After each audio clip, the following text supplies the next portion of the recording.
Anything. I think you should keep going. I'm happy to keep going. If you want me to keep going, I'll keep going. Because it's already 7:44. But just give all of you a chance to talk about. Yeah, because then we can, since you say we can interrupt, and we're not interrupting. I'd like to keep the train of thought going. If you want to keep going, is that okay with everyone? Does anyone have any questions or comments or anything you want to say? I'm happy to keep going. If you want to go into the tree of knowledge of good and evil, we can do that. It's a fascinating area. Yeah, you can go ahead, but I do have to drop a little bit after.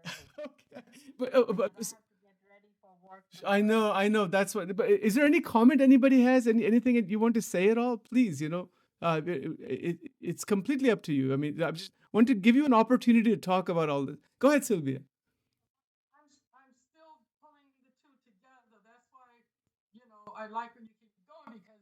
Okay. I'm okay. So, all right. Everybody wants, but that's okay. That's how okay. So let's continue a bit further. Okay. So we're continuing a bit further. Now, this is very interesting. Before we get to the tree of knowledge of good and evil, there is a fundamental question. Why is this creation even there? Well, there are three answers to this question. Generally, when you look at all the religions of the world, there's three answers. One answer is given from a non-dual perspective, that the one is dreaming the many. This is the Advaita Vedanta perspective. All right, we'll talk. That's perspective one. Second perspective is something called qualified non-dualism. I'll explain what that is in just a moment. It is called. It is qualified non-dualism means that there's God, but the body of God is holding infinite universes and all of the monadic souls that are eternal and are they have the same substance as God, but they're not God. This is called qualified non-dualism. It's called, in the Sanskrit terminology, it is called Vishishta Advaita. Vishishta means qualified, Advaita means the non-dual. So this is a second perspective. And in the Bible, you can find all three, depending on your interpretation. Because that's where the mystical stuff came into the picture, but I don't want to go into that yet. Third interpretation is meaning that we are all part of the God force. So to understand, yes, the best analogy, one of the easiest analogy to understand qualified non-dualism, it's like this. If I'm sitting in my condominium and the sun has come out outside, the sun has come out and my one window is open. So sunlight is flashing through my window. Can I say that I have seen the sun? In one sense, yes. In another sense, no. There's no doubt that the sunlight is not different from the sun. But I also cannot say that I've seen the sun. Similarly, the infinite number of monadic soul. So I'm using the word soul. I mean, again, see, the problem is this terminology is used in a different way in different traditions. When I mean soul, I mean the same substance as God, but not God himself. And God is holding all infinite number of souls within his body, and through his own power engages in creation. The creation is also part of his body. That is the non-dual aspect of this whole phenomena. But all of the creation and all of the souls are still distinct from God. Meaning, using the sun analogy, the photon, one photon that comes from the sun is not the whole sun. But it is also not different from the sun. The ray that is coming from the sun is not different from the sun. But the ray cannot be said to be the entire sun. This is called qualified non-dualism. And from a biblical point of view, there are some verses that can perhaps support this theory. I don't want to do text torturing, as I mentioned before. I don't want to impose this into the Bible. Bible is much more dualistic. It's a third approach, which is dualism. So there's monism, Advaita, there is qualified monism or qualified non-dualism, Vishishta Advaita, and the third is dualism called Dvaita. Dvaita meaning the dualistic relationship, which is the theistic Lord is there and I am his servant, and there is that eternal servitude with God. That is the Abrahamic traditions. These are three different answers. Now, what is the answer in the dualistic relationship? Now, you don't see in the Genesis chapter this notion that there's infinite souls or anything like that. That's not written in there in that way. What is written is that there's one being that is creating everything. But the creation, biblically, I'm talking about dualistic tradition, Hebrew Bible right now, that the dualistic tradition states that the creation is not different from God, but the creation is not God. So you find qualified non-dualistic stuff inside there. And we need to understand this before we get to the tree of knowledge of good and evil. We might get to that tree next month sometime. I don't know when we'll get to that tree. I have no idea. It's amazing stuff. Yeah, go ahead.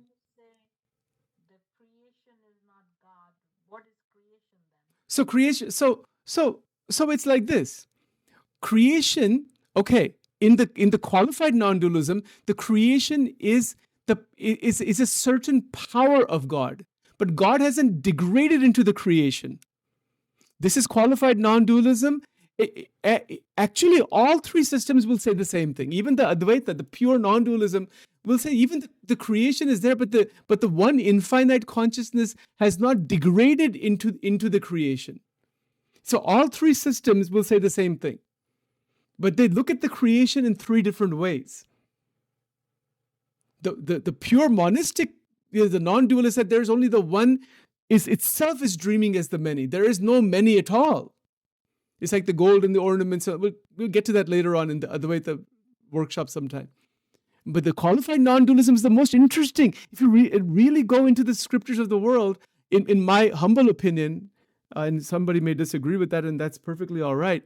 But in over the last 30 years of study of all these things, and in my opinion, most of the scriptures, the theistic, whether it's the Quran or the Hebrew Bible, New Testament, the Bhagavad Gita, the Bhagavatam, so many scriptures, 90% of the scriptures of the world are in alignment with qualified non-dualism.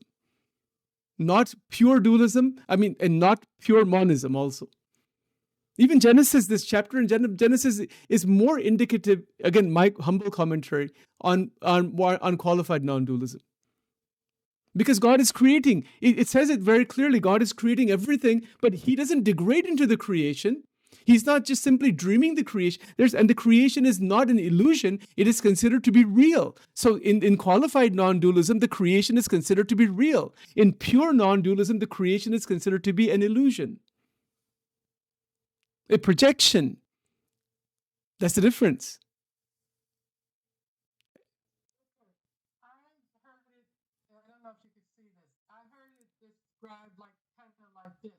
Okay. That like God is this circle, the God force. Yes. And we are part of it. All the little prongs coming out is part, so that we're part of God, but we're also separate because we're the prongs sticking out. So Yes. Separate. Yes. Exactly. That's a great analogy. Absolutely. Yes. So yes. And that's what something dualism. What it is called qualified non-dualism. Okay. Yeah, that's what it's called. It's called. The Sanskrit terminology is called Vishishta Advaita. Vishishta Advaita. Advaita means non-dual. Vishishta means qualified. Qualified means what? What does that word mean? It means that there is only one reality, one being, but that being has infinite numbers of souls residing within it. It's like, think of it this way. I can say I'm Sachin. Just say that I have a soul, just like the Atman. But the body there's trillions of cells. So there's a body and there's a soul. It's like the body and the soul, the distinction between the two. It's like that. So So God is the soul of all the souls. God is the essence of all the creation. That is why in the Judeo-Christian tradition, God is said to be immanent, omnipresent, omnipotent. See, again, as I said humbly, this is all, it reeks of qualified non-dualism. It speaks of qualified non-dualism. More than pure dualism. Even the doctrines that have developed, even things like sanctification in the Christian tradition, we'll get to that. It's very much like qualified non-dualism. A person becomes like Jesus, becomes like Christ. Jesus presents to God the penitent soul, the surrendered soul, as Jesus. He's like a copy. He forgives all the sins, and then he presents the individual to God. This is called sanctification. That's very similar to qualified non-dualism. The doctrine of salvation is also in that. So the point is that, without going into tangents, the question of why is there a creation has three answers. The first answer is that it is a dream of that supreme reality. There is quite a bit of interpretation of all these scriptures that way. Like when Moses says, "I am," who are you? He says, "I am that I am from beginning to end in the Omega," just existence. That's what the Upanishadic rishis are. They came upon this infinite consciousness existence, but they didn't talk about a personalized deity. That concept came later on in Hinduism also. That came later on. That there's that substratum. Now, if you just take this one step further, this is going to get a little bit more technical now. But that substratum that is talked about in non-dualism, as that infinite consciousness, is only considered to be just the opening of that divine being. That divine being is actually there with form. So the qualified non-dualistic tradition says God actually has form. It's not just a formless light. It's like the sunlight.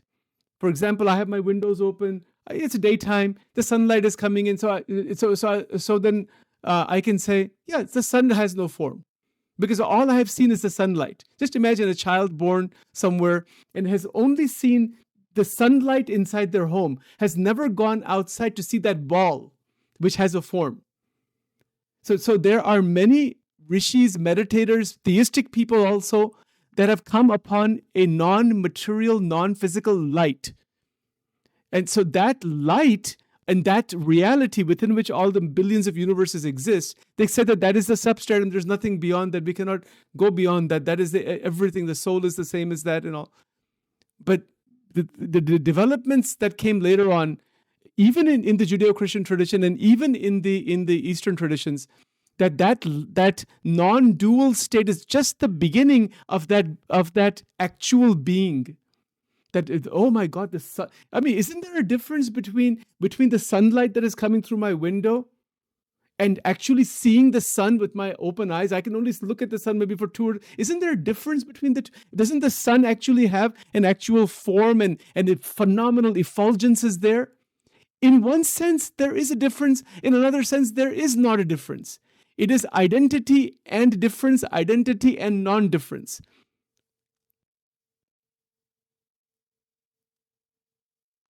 You see, so this is called qualified non-dualism. So dualism would be, so there is the light that is shining, and I believe that there is a sun. I have not seen the sun.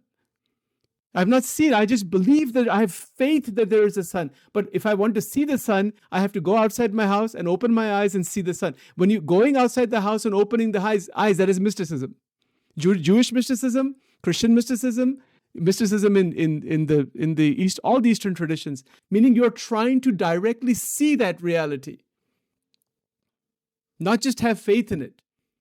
Because faith is the continuation of reason, and beyond reason is the direct contact, either through grace or however it happens, through benediction, the direct contact with that. I am that. The God says, I am that, meaning that he says, I am that I am. I am that I am. I am meaning existence. The sun says, but he uses the word I am that. telling the people, the individuals, that which you are seeing dualistically, that I am. And you come in communion with me. And then there's a dualistic relationship there. But that's where the mystical traditions came. They went from dualism to qualified non-dualism, and then many of them took that radical approach into non-dualism. And then many of them were heretics, and they were burned at the stake, and all that kind of stuff had happened. In Christianity also it happened. So many, anybody who proclaimed, even Jesus himself was criticized by the Jewish people. He said, you're saying that you're God, I and the Father are one. The rabbi, there were so many who were against him for making those statements.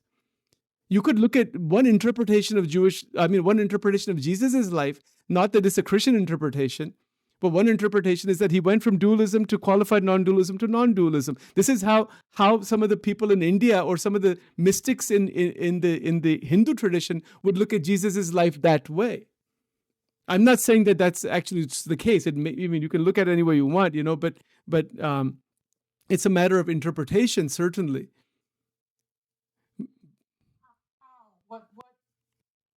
Go ahead. So, yeah, very simple example. Let's just say, I'll just use myself as an example. Let's just say that, I come upon, through the study of the biblical scriptures or the Eastern scriptures, any kind of dualistic, the scriptures that describe God, I come upon a conviction that there is God. I'm convinced God is monotheistic, God is omnipresent, omnipotent. I have faith. I develop faith. And by the way, the Sanskrit word for that is called Shraddha, S-H-R-A-D-D-H-A. It's the same word, by the way. You'll see a lot of similarities also. Shraddha. Shraddha means faith. I have belief. I have faith. I have conviction that there is God. Okay. I'm in a dualistic relationship psychologically through faith. Now, let's take it one step further. Thank you for the question. This gets really interesting at this point. Let's say that faith expands. Let's just use the Bible, for example. A person starts diving into the words of the Bible and studies through faith, not just like intellectual scholarly stuff, really through faith. Starts praying, going to church, being part of a Bible church, Bible community, whatever. They're taking a serious path. The faith begins to blossom. Faith blossoms. Because the experiential dimension afforded by grace, I'm using only Judeo-Christian language now, the experiential dimension afforded or given to the devotee, the penitent, the repentant, by grace, the revelation begins to happen of the truth behind the words in the biblical language, the truth behind Jesus' words, the truth behind the amazing things that are written in Proverbs and all these different books, right? The 66 books. The truth begins to open. It's no longer that the person is simply believing in God and going to some church and doing this on and off and being just a very materialistic person and doing some confession box here and there. All those things are too childish. It's gone beyond all that. That's all right. That has its place. There's a beginning. But a person goes further. And they go further where faith blossoms to such an extent where an individual, meaning where the devotee, establishes somehow, or there is an unbroken link with the divine Lord. It's an unbroken link. This is the height of devotion. This is the height of devotion. Again, the Sanskrit word for that is bhakti. B-H-A-K-T-I. Bhakti. Bhakti means dualistic worship. That is devotion. The height, it increases. But remember one thing. This faith that is developing, it is the continuation of reason where reason has come to a boundary and all doubts have vanished. There's not a single doubt left. That is why there are fields like apologetics and others to clear all the doubts. But one has to be careful. One can wind up in believing in something that's not the true also. One could wind up fanatical and one could wind up militant and all that kind of stuff that happens in the world. I'm not talking about that. That's not what we're talking about. We're talking about actual bona fide path where there's an actual connection with the divine. Now something amazing happens. This is dualistic worship. As that dualistic worship continues, there is a flash of realization by grace. This is grace-based revelation. God comes to the devotee. Yes. God. Such a question. Is that something I'm thinking of Ramakrishna? Yes, exactly. Ramakrishna Paraman, so many examples. They started dualistic worship. I'm giving in general, in a general sense, dualistic worship begins this way. You can have dualistic worship with Jesus or with Jehovah or with Krishna or with Allah. You can have, these are all dualistic worships with the goddess. As long as the feeling is monotheistic, because in the dualistic worship, it's monotheistic. If it goes into polytheism and all that, your mind is just scattered, and so that doesn't work very well. So leave polytheism aside. Right? So this gets very interesting, that in that dualistic worship, if there's no doubt, and assuming that the path is genuine, assuming that the truth, because like Jesus says, I am the truth, I am the light, I am the way. See, there's 3 points he says. So that truth begins to reveal. And the Sanskrit word for that is satyam, Satyam. You'll see this. There's all kinds of parallels here. So the truth begins to reveal, and the individual begins to get glimpses of God, the divine. I'm just going to say the word divine. Do you know, in that state, before those glimpses happen, you know what kind of life that is? It is a saintly life. It is a very sanctified life. This is what sanctification is about in Christianity. It is a sanctified life. It is a saintly life. It is a penitent life. It is a humble life. There are extraordinary qualities that have evolved in such an... How many people are like that in the world? Very few. Maybe you can count them. Pope is one of them, right? What is that? The Pope? Yeah, that's the belief, at least. The people who are very evolved, that they're in those leadership positions. I mean, there's no place for ego in any of this. But if that ego per position and all this comes into that is the illusion of spirituality. That's not the real thing. There's somebody could be sitting at the top of a religious organization. That person would, if a really evolved being is there, would be the most humble person actually. But doesn't even consider himself as the top of that organization. So this is the whole idea. Nobody can serve two masters, right? There's a worldly path and there's a true spiritual path. The people who are looking for ego-driven gratifications, they're in that fall. They're continuing to fall in that fall. That's the knowledge of good and evil and the tree. We'll talk about that next time. You see, but so there's an opening that happens, and as soon as that opening happens, now faith has reached a culmination point where that, with a capital T, which we're having faith in, begins to reveal itself, whichever how it reveals. Jesus comes in the dreams, the dream state changes. This is a very big subject. Again, this is very evolved, but since we're talking about it, it radically transforms the fear, agitation. Look, that's the expression, being reborn. It's a rebirth from inside out. It's a rejuvenation from inside out. The whole psychological personality is transmuted when that opening happens. And then the transition into qualified non-dualism occurs.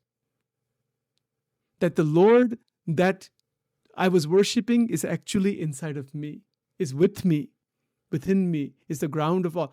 Read Meister Eckhart's teachings. Christian mystic. Amazing. So now you get closer, there's such closeness, so the barrier that was there before, that begins to dissolve. It doesn't mean that the soul has become God in qualified non-dualism. It doesn't mean that. But there is a stage where the devotion is at such a level the individual forgets himself completely. There is only God. That is the third stage. So even in the dualistic strands, there is this higher level of opening where there is nothing but God present. But still, from an ontological point of view, the soul has not become God. That's the ontological philosophical difference. All right. Yeah. I have to go think about this again and go to sleep. Any other comments? As we can, it's pretty amazing stuff. Actually, extraordinary. Yes.